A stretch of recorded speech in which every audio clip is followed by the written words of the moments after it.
Everything is judged by its appearance. What is unseen counts for nothing. Robert Greene, Law 6. I'm Aldrich, and sometimes I wonder if the spotlight makes you powerful or just easy to shoot. Today, I bring you a summary of the book, The 48 Laws of Power, focused on the theme of illusions and appearances, the theater of power. Power doesn't begin with action. It begins with the way we are seen. A pause, a silence, a carefully placed gesture that whispers what you never dare say aloud. And suddenly, perception overtakes reality. Robert Greene warns in Law 6, court attention at all costs. But what the crowd sees is rarely who you are. It's who you pretend to be. And if you pretend well enough, it becomes who they believe you are. In this game, your truth doesn't matter. Your shadow does. And how well you choreograph it. Sometimes, it's not who you are that defines your fate, but how well you perform the illusion of yourself. In a world obsessed with images, the man who hesitates to craft his appearance becomes invisible, not forgotten. Worse, unseen. You can bleed truth, but if your shadow doesn't shine, they'll crown another who simply knows how to shimmer. Greene reminds us in Law 30, make your accomplishments seem effortless. But when effort is erased from the stage, who dares to show the sweat behind the throne? When power becomes theater, authenticity is not a virtue, it's a liability. So, I ask you, how many layers would you peel away before your reflection disappears? She walked into the room like a storm dressed in silk. People turned, not because they knew her, but because she knew how to be seen. That was her true talent. Not charm, not power, but illusion. Robert Greene in Law 34 says, act like a king to be treated like one. And so she did, even when doubt screamed behind her smile.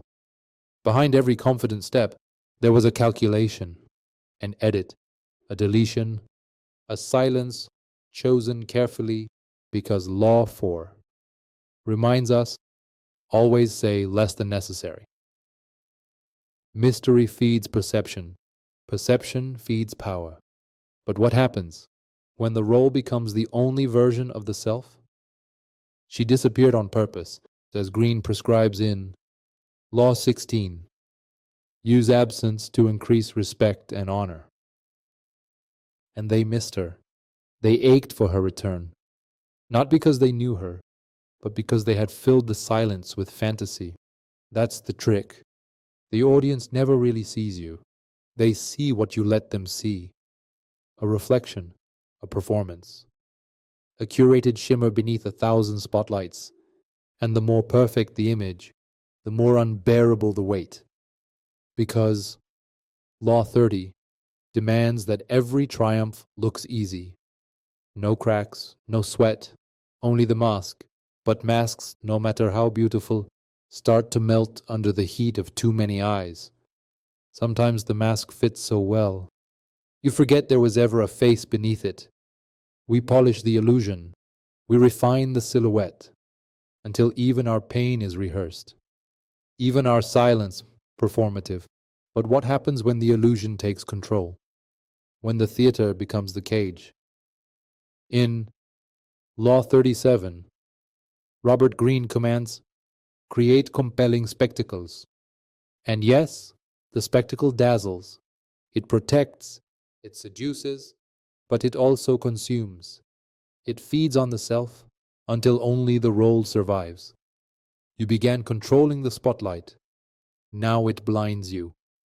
Every absence, as taught in Law 16, was meant to build mystique. But sometimes disappearing too well means no one looks for you anymore. So I ask, what do you become when the world no longer sees the person, only the performance? And maybe that's the cruelest part.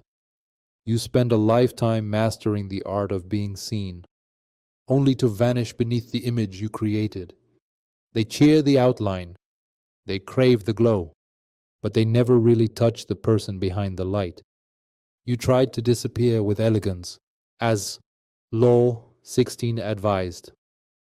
Use absence to increase respect and honor. But in your absence, something else took your place. Something sharper, something hollow. The costume still walks, the voice still echoes, but the heart no longer remembers who it beats for. Recreate yourself. Yet no one warned what happens when the reconstruction becomes a tomb.